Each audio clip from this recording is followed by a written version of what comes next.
नमस्कार साथियों, मैं प्रेमनाथ आप सबका आपके अपने YouTube channel tricky math bye प्रेम सर में स्वागत करता हूं। साथियों, मैथ फाउंडेशन बैच का ये आज नवा वीडियो है। इसके पहले 8 वीडियो मैं बना चुका हूं। आज के इस वीडियो में मैं आप लोगों को सम ऑफ फैक्टर गुणनखंडों का योग करना बताऊंगा। इसके पहले वाले वीडियो में मैंने आप लोगों को गुणनखंडों की संख्या ज्ञात करना बताया था, जिसमें टाइप वाइज क्वेश्चन जितने प्रकार के पूछे जाते हैं हर प्रकार के क्वेश्चनों को सॉल्व कराया जाता है। जिन भी लोगों ने वे वीडियो नहीं देखा है उस वीडियो को देखें और गुणनखंडों की संख्या निकालने का तरीका सीखें, कैसे निकाला जाता है।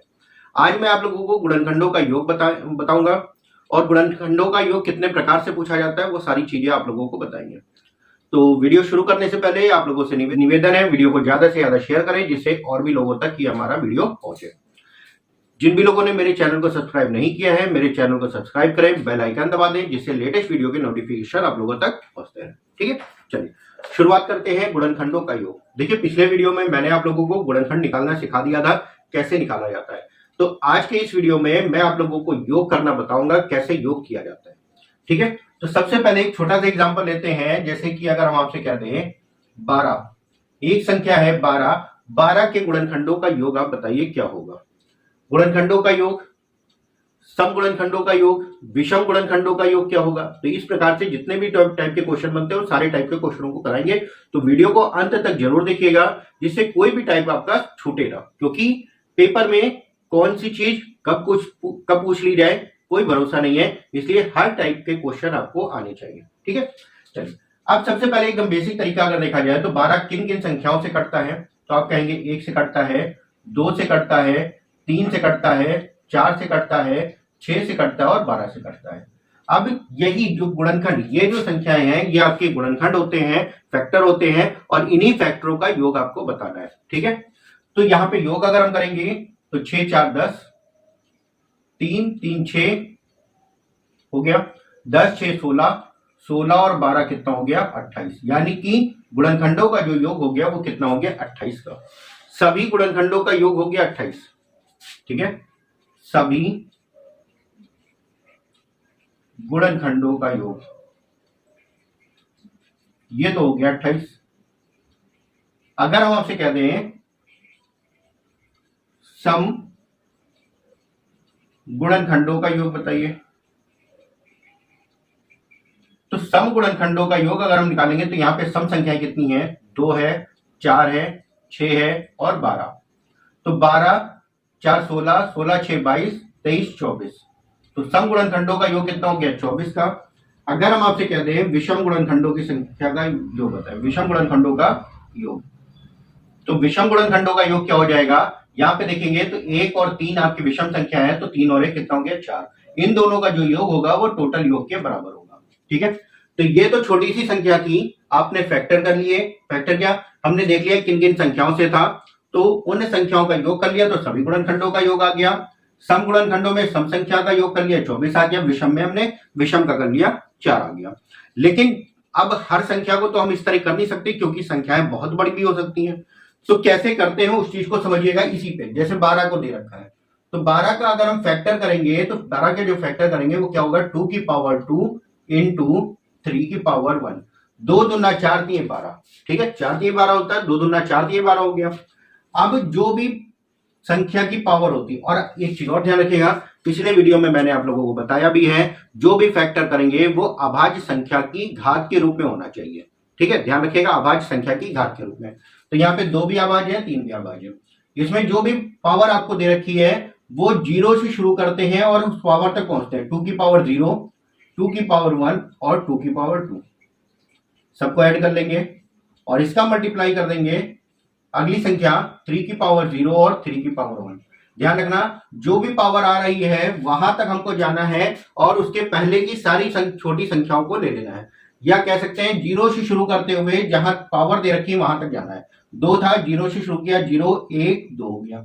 1 था, 0 से शुरू किया, 1 0 और 1 हो गया। अब 2 की घात 0 का मान हो गया 1। किसी भी संख्या की घात 0 होती है, मान होता है 1, प्लस का 2 की घात 1 यानी कि 2, 2 की घात 2 यानी कि 4। इसका गुणा हो जाएगा 3 की घात 1 यानी कि 3 की घात 0 यानी कि 1 हो गया, और 3 की घात 1 यानी कि 3। ये हो गया 3 और 1 4, और यहाँ पे जोड़ेंगे 4 2 6 7, ये हो गया 7। आंसर कितना आ गया 28 का। सभी गुणनखंडों का जो योग आ गया वो हो गया 28। ठीक है, चलिए इसी प्रकार अगर हम सम गुणनखंडों का योग देखें, सम गुणनखंडों का योग, तो सम में हमें क्या करना है थोड़ा सा ध्यान से समझिएगा। यहां पे सम में इसको हम नहीं लेते हैं, इसको हम नहीं लेते हैं, सिर्फ इन दोनों को ही लेंगे। तो 4 और 2 कितना हो गया 6, बाकी जो कुछ है उतना ही लेते हैं, 3 और 1 4 हो गया, तो 6 चौक 24 हो गया। वहां पे भी देखिए 24 आया था। विषम में क्या करते हैं, विषम में हमको 2 वाला लेना ही नहीं है, तो विषम में जब 2 वाला नहीं लिया जाएगा तो इतने को ही लेना, और इसका मान कितना आया था 4 आ गया ना, सेम वही चीज। तो बस हमको इस तरीके से करना है, छोटी संख्याएं हो चाहे बड़ी संख्याएं हो, यही मेथड हमको अप्लाई करना है। अब इसमें अभाज्य गुणनखंडों का योग, पृथक अभाज्य गुणनखंडों का योग, सारा कुछ आपको बताएंगे। ठीक है, चलिए नेक्स्ट क्वेश्चन देखते हैं, और उसमें कई चीजों के बारे में बात करते हैं, और सारी यही चीजें आपको निकालते हैं कि योग आपका किन किन संख्याओं का पूछा जा सकता है। ठीक है, चलिए नेक्स्ट क्वेश्चन देखते हैं।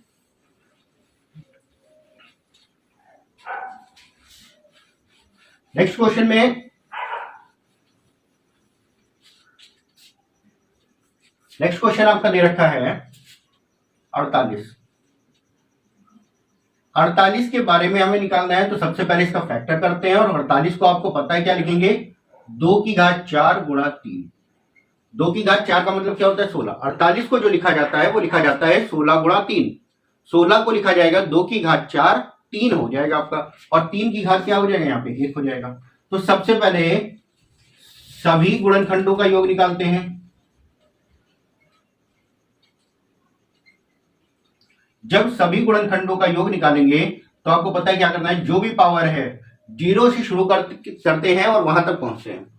तो ये हो जाएगा 2 की पावर 0, 2 की पावर 1, 2 की पावर 2, 2 की पावर 3 और 2 की पावर 4। इसमें आ जाते हैं 3 की पावर 0, 3 की पावर 1। ठीक है, अब ये मान तो 1 हो गया, 2 हो गया, 4 हो गया, 8 हो गया और 16 हो गया। इसको जब सॉल्व करेंगे 1 और 3 हो जाएगा।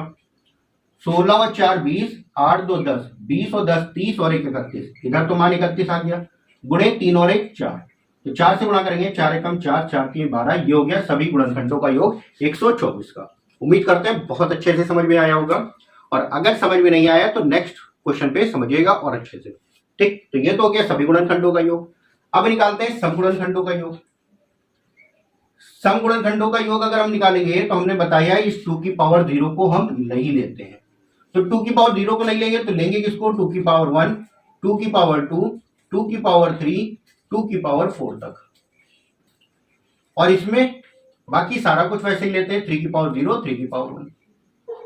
अब ये हो गया आपका 16, 8, 4 और 2।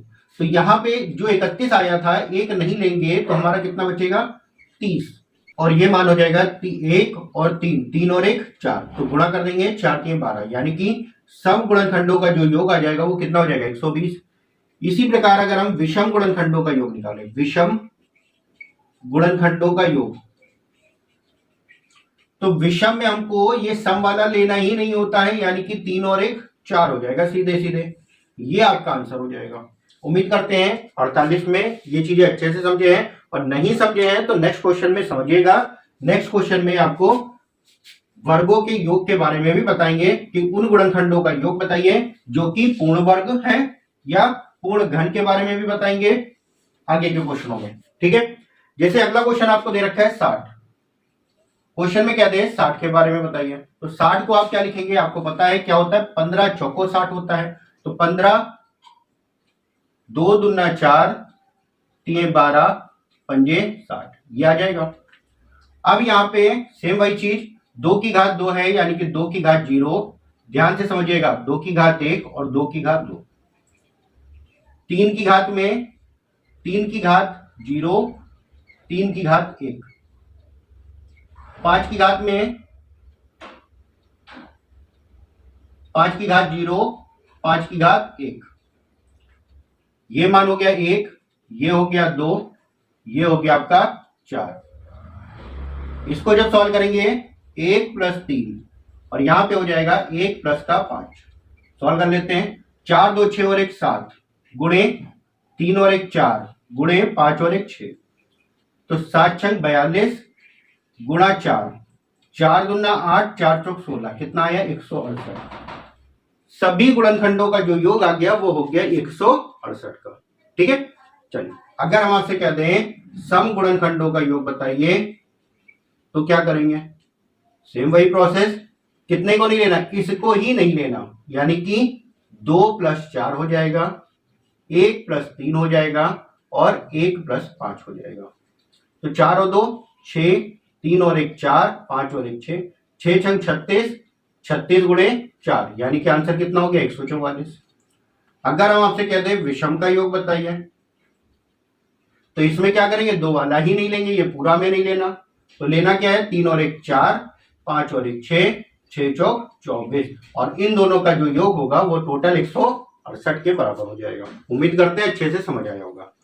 अब यहाँ पे अगर आपसे कह दे कि उन गुणनखंडों की संख्या योग बताइए जो कि पूर्ण वर्ग है, पूर्ण वर्ग वाले, पूर्ण वर्ग वाले गुणनखंडों का योग। अब यहाँ पे पूर्ण वर्ग का मतलब होता है घात 2। ठीक है, घात 2 वाले हमें लेने हैं, तो घात 2 वाले अगर देखा जाए तो सिर्फ और सिर्फ एक यही तो था, 2 की घात 2, 2 की घात 2 का मतलब हो गया 4। ठीक है, ये यहाँ पे आपको पूर्ण वर्ग दिख रहा, भाई एक होता है पूर्ण वर्ग भी होता है पूर्णघन भी होता है, तो 2 में तो ये दोनों मिल गए। इसके बाद 3 में अगर देखा जाए तो सिर्फ और सिर्फ ये आपको मिल जाएगा, एक आ जाएगा, और 5 में भी देखा जाए तो एक ही मिलेगा। तो इन सबका गुणा कर देते, 4 और 1 5 गुणे 1 गुणा 1, यानी कि 5 आंसर हो जाएगा। तो पूर्ण वर्ग वाले गुणनखंडों का जो योग आया है वो कितना हो गया 5। ठीक है, चलिए नेक्स्ट क्वेश्चन में और आगे के बारे में देखते हैं, और सारे क्वेश्चनों को ध्यान से समझिएगा।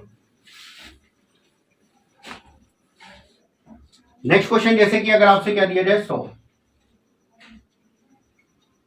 100 को आप क्या लिखेंगे, 2 की घात 2, 5 की घात 2।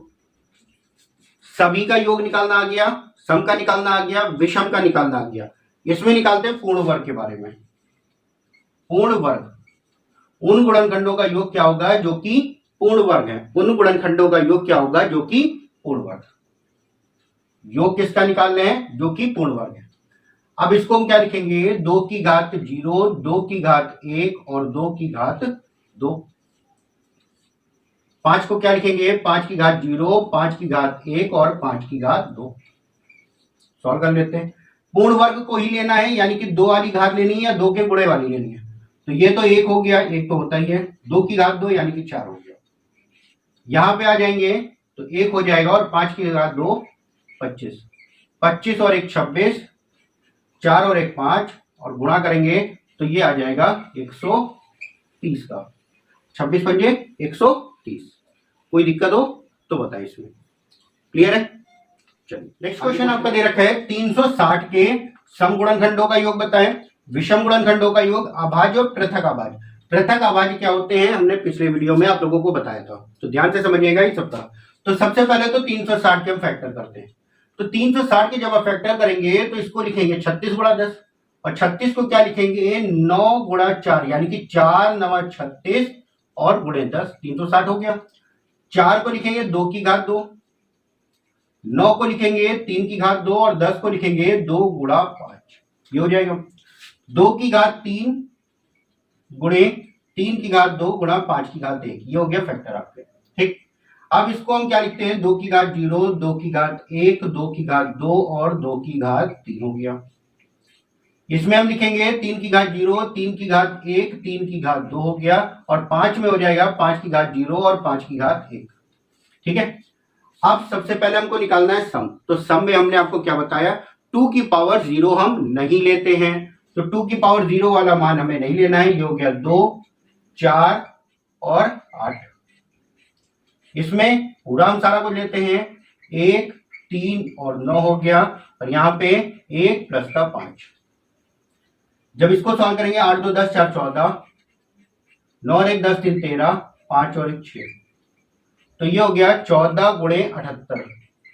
जब गुणा करेंगे तो ये आ जाएगा 1092, यानी कि सम गुणनखंडों का जो योग आ गया वो आ गया 1092।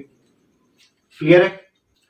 नेक्स्ट क्वेश्चन है विषम गुणनखंडों का योग, तो विषम में हम क्या करते हैं, इस 2 वाले को लेते ही नहीं, जब दो वाले को लेंगे नहीं तो सॉल्व करना रहेगा सिर्फ इतना, और इसको सॉल्व किया आया 13 और ये हो गया 6, 13 छंग 78 हमारा आंसर हो गया।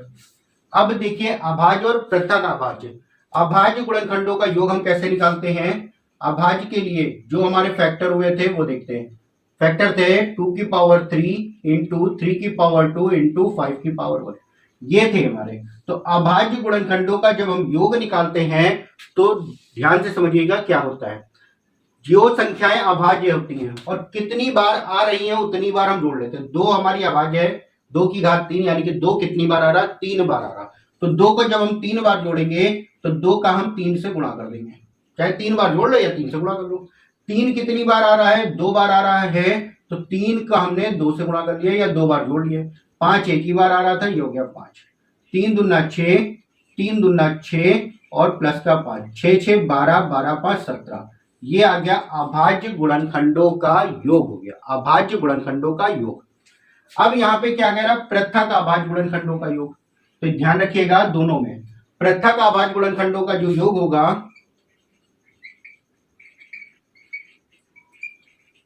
पृथक अभाज्य गुणनखंडों के योग में जैसे ये 2 दे रखा है, ये 3 है और ये 5, तो सीधे सीधे इन्हीं को जोड़ेंगे। 2 + 3 + 5, 3 2 5 और 5 कितना हो गया? 10।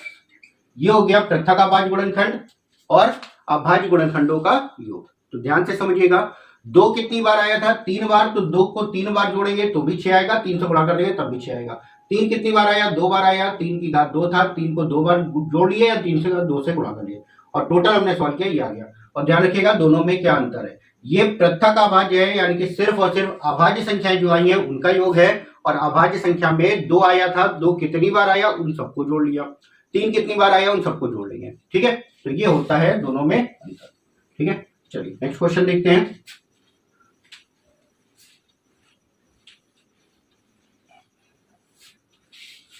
नेक्स्ट क्वेश्चन आपका दे रखा है, इसी 360 के बारे में ही देख लेते हैं। एक क्वेश्चन और पूछा जाता है, 360 के उन गुणनखंडों का योग बताएं, उन गुणनखंडों का योग जो 6 से विभाजित है, जो 6 से विभाजित है। अब ये है क्वेश्चन आपका, जो कि पूरे YouTube पर किसी ने नहीं बताया है इस टाइप के क्वेश्चनों को।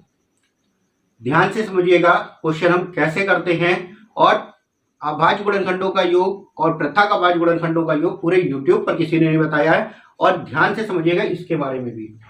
यहां पे हम क्या करते हैं, जिसके विभाजित के बारे में कहता है सबसे पहले उससे हम विभाजित कर देते हैं संख्या को।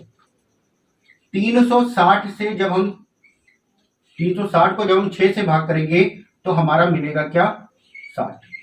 तो हम इसको क्या लिख सकते हैं? 6 × 60 लिख लिया। अब इस 6 को तो ऐसे ही रहने देते हैं, बाद में हमारा यूज आएगा, गुणा 60। इस 60 के हम फैक्टर करते हैं। फैक्टर क्या करेंगे? 60 को क्या लिखेंगे? 15 चौको 60, यानी कि 2 की घात 2 गुणा 3 की घात 1 गुणा 5 की घात 1। इसी को सॉल्व करना है जैसे हम करते चले आए। हमें क्या करना है? 2 की घात 2 है, 2 तक जाना है, 0 1 और हो गया 2। 3 में जाएंगे तो 3 की घात 0, 3 की घात 1। 5 में जाएंगे, 5 की घात 0 और 5 की घात 1, और आगे हमारा 6 दे रखा था। तो 6 गुणा 4 2 और 1, 4 2 6 और 1 7, गुणे 3 और 1 4, 5 और 1 6, इनका हम गुणा कर लेते हैं। ठीक है, 7 6 42 गुणा 4, 4 दूना 8, 4 चौक 16, कितना आया? 168। अब ये जो 6 दे रखा है इसका भी हम गुणा कर देंगे। 8 6 48 का 8 4, 16 6 96, 96 और 4 100, यानी कि आंसर कितना हो गया? 1008 का। 6 के 360 के उन गुणनखंडों का योग क्या होगा जो 6 से विभाजित है। तो सबसे पहले हमने जो भी संख्या दे रखी थी 6 से भाग किया, कितना आया? 60। अब इस 360 को हम क्या लिख सकते हैं? 6 गुणा 360, सॉरी 6 गुणा 60। 6 को हमने बाहर लिया, 60 का जैसे हम क्वेश्चन सॉल्व करते थे वैसे किया, और उसके बाद जो आंसर आया उसमें हमने 6 का गुणा कर दिया, हमारा फाइनल आंसर आ गया 1008 का। उम्मीद करते हैं समझ आया होगा, और अगर कोई दिक्कत है तो नेक्स्ट क्वेश्चन में इसको समझिएगा।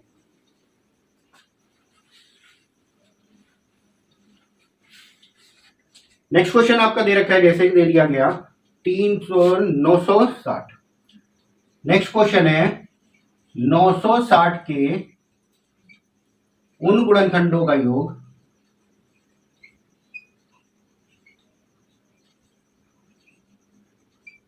जो 8 से विभाजित है। तो जैसे इसके पहले 6 वाला किया, सेम ऐसे ही 8 से करेंगे।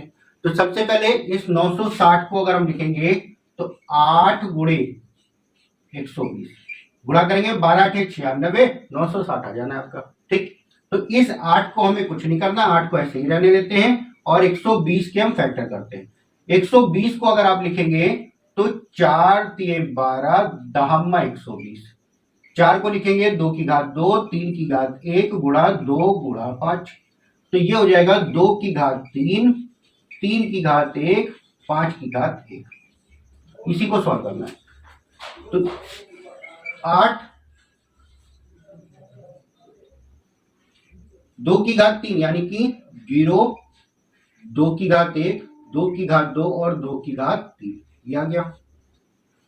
फिर 3 की घात 0 और 3 की घात 1 हो गया, 5 की घात 0 और 5 की घात 1 हो जाएगा, ये हो गया।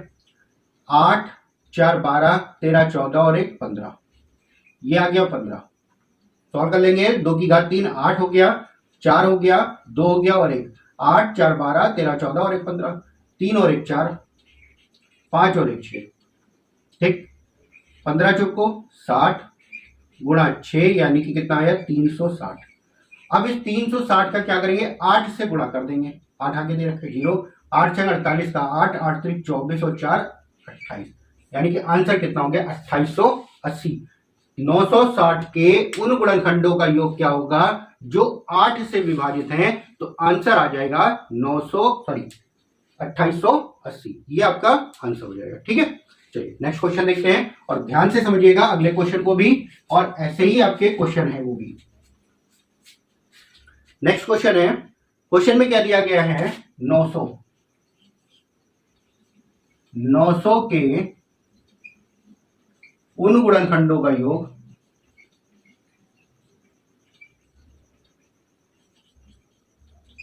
जो 18 से विभाजित है।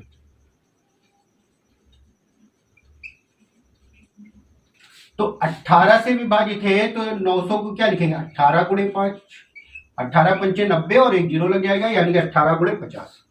18 को ऐसे ही रहने देते हैं, 50 के फैक्टर कर लेते हैं। 50 को क्या लिखेंगे, 2 गुणे 5 की घात 2, 50 25 दूना 50, तो 18 हो गया। 2 को लिखा जाएगा 2 की घात 0 और 2 की घात 1। 5 को क्या लिखा जाएगा, 5 की घात 0, 5 की घात 1 और 5 की घात 2। सॉल्व कर लेते हैं, 18 गुणे 2 की घात 0 और 2 की घात 1, 2 और 1 3 गुणे 25, 5 30 और 1 31, 3 1 3, 3 3 9 और गुणे हो गया 18। अब इन दोनों का हम क्या करेंगे, गुणा कर लेंगे। 18 3 54, 54 का 4 5, 18 9 162, 162 और 5 हो गया 167, यानी कि आंसर हो गया 1674 हो गया आपका आंसर। यानी कि 900 के उन गुणनखंडों का योग क्या होगा जो 18 से विभाजित है, तो आंसर हो गया 1674 का आपका। ठीक है, चलिए नेक्स्ट क्वेश्चन देखते हैं और लास्ट क्वेश्चन है इस वीडियो का, और ध्यान से समझिएगा अगले क्वेश्चन को भी थोड़ा सा घुमा के दिया गया है और आंसर सबके आ जाएंगे। क्वेश्चन में क्या कह रहा, क्वेश्चन में क्या रहा है 1800 के उन गुणनखंडों का योग, उन गुणनखंडों का योग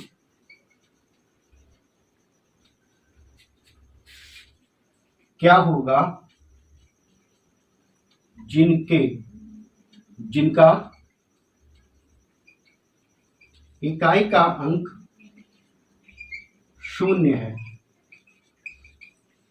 जिनका इकाई का अंक 0 है, यानी कि उन गुणनखंडों का योग हमको बताना है जिनका इकाई का अंक 0 है। तो इकाई का अंक 0 का मतलब क्या हो गया, जैसे कि 10 के गुणज के, भाई 10 ही के तो गुणज के होंगे, 10 हो गया 20 हो गया 30 हो गया, तो इस टाइप के हमें आंसर बताने हैं। तो यहाँ पे इकाई का अंक 0 होने का मतलब क्या हो जाएगा, 10 के गुणज के। तो 10 से हम इसको भाग कर देते हैं, या कह सकते हैं इसको 10 गुणे 180। तो 10 को हम वैसे ही रहने देते हैं, 180 के फैक्टर कर लेते हैं। 180 को क्या लिखेंगे, 180 को लिखेंगे 18 गुणे 10।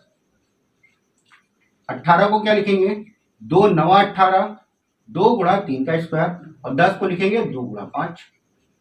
तो ये हो गया 2 की घात 2, 3 की घात 2, 5 की घात 1। सॉल्व कर लेते हैं इसको। 10 गुणे 2 की घात 2 का मतलब हो गया 2 की घात 0, 2 की घात 1, 2 की घात 2। 3 में इसी तरीके से 3 की घात 0, 3 की घात 1 और 3 की घात 2। 5 में इसी तरीके से करेंगे 5 की घात 0 और 5 की घात 1। ये हो गया 5 और 1 6, 9, 3 और 1, 9 और 1 10, 3 13। इसको लिखेंगे 4 2 6 और 1 7, और इन सब का जो गुणा हो जाएगा वो हो जाएगा 10 से।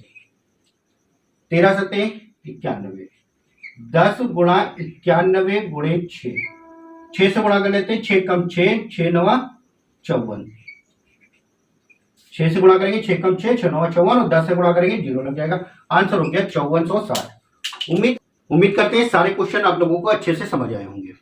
अगर कोई भी क्वेश्चन ऐसा है जो नहीं समझ में आया, वीडियो को एक बार जरूर देखिएगा। बेहद इंपॉर्टेंट क्वेश्चन है जो कि आपके पेपर के लहजे से बहुत ही ज्यादा इंपॉर्टेंट है। रेलवे में ऐसे क्वेश्चन पूछे जाते हैं, एसएससी में भी पूछे जाते हैं, थोड़े कम पूछे जाते हैं लेकिन पूछे जा सकते हैं। तो ध्यान रखिएगा, नॉर्मल क्वेश्चन तो कोई नहीं आता अब, लेकिन हाँ जैसे इसमें किया गया या किसी संख्या के गुणज के बारे में कह दिया जाए, उनके गुणनखंडों का योग क्या होगा, तो इस टाइप के क्वेश्चन आपके एसएससी में पूछ सकता है। रेलवे में तो गारंटेड है पूछेगा आपसे। तो ध्यान से क्वेश्चनों को समझिएगा, और जो लोग मेरे चैनल पर नए आ रहे हैं वे मेरे चैनल को सब्सक्राइब करें, बेल आइकन जरूर दबा दें, जिससे मेरे लेटेस्ट वीडियो के नोटिफिकेशन आप लोगों तक पहुंचते रहे। और वीडियो को ज्यादा से ज्यादा शेयर करिएगा, जिससे और भी लोग इसका लाभ उठा सके।